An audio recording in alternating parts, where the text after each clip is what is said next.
জয় রামগোপাল, আমি রিয়া। আমার চ্যানেলে তোমাদের আরও একবার স্বাগত জানাই। আজকে আমি তোমাদের সাথে একটা হেয়ার অয়েলের ভিডিও শেয়ার করতে চলেছি। তোমরাও যদি আমার মতো চুল পড়ার সমস্যা বা ড্যান্ড্রফের সমস্যায় ভোগো, তাহলে এই ভিডিওটা তোমাদের জন্য। ভিডিওটা স্কিপ না করে পুরো ভিডিওটা দেখো, আশা করি তোমাদের উপকার হবে। আর এই হেয়ার অয়েলটা আমি কিছুদিন ধরে ব্যবহার করছি, তার ফলে দেখো আমার এই সামনের দিক থেকে একদম টাক হয়ে গেছিলো, সেখানে দেখো ছোট ছোট ছোট ছোট চুল গজাচ্ছে। আর অনেকটা হেল্পফুল এই তেলটা হতে চলেছে তোমাদের জন্য। ভিডিওটা পুরোটা দেখার অনুরোধ রইল। চলো তাহলে বেশি কথা না বাড়িয়ে ভিডিওটা শুরু করা যাক। এই তেলটা বানানোর জন্য সবার প্রথমে লাগবে মেথি, কালো জিরে, লবঙ্গ, জবা ফুল, আর সব থেকে ইম্পর্টেন্ট যেটা লাগবে সেটা হচ্ছে রোজমেরির পাতা। এই রোজমেরির শুকনো পাতাটা আমি অনলাইন থেকে পারচেস করেছি। তোমরা চাইলে মার্কেট থেকে, তোমাদের মার্কেটে যদি পাওয়া যায় তাহলে সেখান থেকে নিতে পারো, বা যদি না পাওয়া যায় তাহলে তোমরাও অনলাইন থেকে পারচেস করে নিতে পারো। আর লাগবে নারকেল তেল।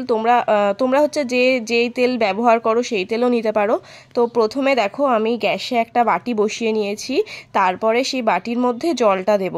তেলটা আমি সরাসরি ভেজে নেব না, বাটির মধ্যে জলটা দেব, তারপরে তার মধ্যে একটা ছোট্ট বাটি বসিয়ে নেব।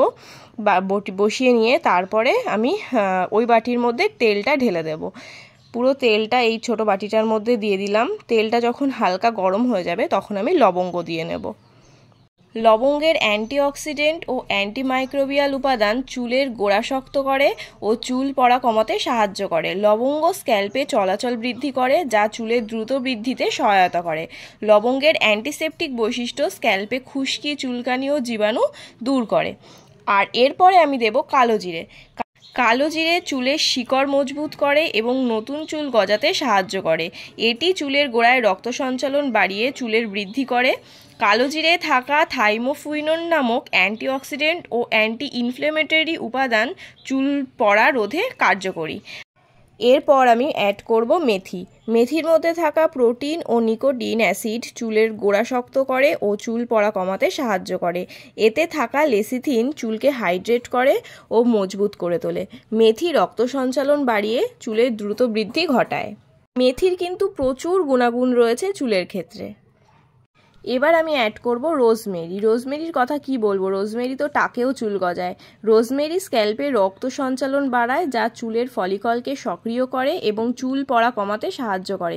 নিয়মিত ব্যবহারে বন্ধ হয়ে যাওয়া ফলিকল পুনরায় চুল উৎপাদন শুরু করে। এটি চুলের গোড়া শক্ত করে ও চুল পাতলা হওয়া থেকে রোধ করে। রোজমেরি চুলে প্রাকৃতিক শাইন আনায় এবং চুলকে কোমল রাখে। আচ্ছা, এবার আমি অ্যাড করব জবা ফুল। আমি এখানে একটা জবা ফুল পেয়েছি, তাই এখানে একটাই দিচ্ছি। তোমরা চাইলে 2-3টে জবা ফুল নিতে পারো। জবা ফুলে রয়েছে ভিটামিন এ ও সি, অ্যামিনো অ্যাসিড, যা চুলের গোড়া মজবুত করে এবং চুল পড়া কমায়। জবা ফুল রক্ত সঞ্চালন বাড়ায়, যা চুলের বৃদ্ধিতে সহায়ক। জবা ফুল চুলের আর্দ্রতা বজায় রাখতে সাহায্য করে, ফলে আগা ফাটা কমে। জবা ফুলে অ্যান্টিব্যাকটেরিয়াল ও অ্যান্টিফাঙ্গাল উপাদান রয়েছে, যা খুশকি প্রতিরোধ করে। জবা ফুল নিয়মিত ব্যবহারে চুলের প্রাকৃতিক রং বজায় থাকে ও পাকা চুলের সম্ভাবনা কমে যায়। তেলটা দেখো আমি সরাসরি ভাজিনি, তেলটার মধ্যে থাকা এই জিনিসগুলো এইভাবে করলে হচ্ছে ভেতরে ইনফিউজ হবে, ওই জন্য। তারপরে দেখো তেলটা ঠান্ডা করে নিয়ে একটা কাচের বয়মের মধ্যে আমি তেলটা ঢেলে নিচ্ছি। কাচের বয়মের মধ্যেই এই তেলটা রাখতে হবে তোমাদেরকেও। আর দেখো যে কটা জিনিস দিয়ে আমি তেলটা বানিয়েছি, প্রত্যেকটা জিনিস কিন্তু চুলের জন্য সত্যিই খুব উপকারী। তোমরা কন্টিনিউ 15 দিন কি 1 মাস ব্যবহার করে দেখো, নিজেরাই রেজাল্ট দেখতে পারবে। দেখো আমার তেলটা ঢালা হয়ে গেছে। আর এই তেলটা কাচের বয়মে এই জন্যেই রাখতে হবে যে তেলটা হয়ে গেলে এইভাবে ফেলে রাখলে চলবে না, সকালবেলা উঠে রোদে বার করতে হবে, যাতে তেলের ভেতরে থাকা জিনিসগুলো ইনফিউজ হয়।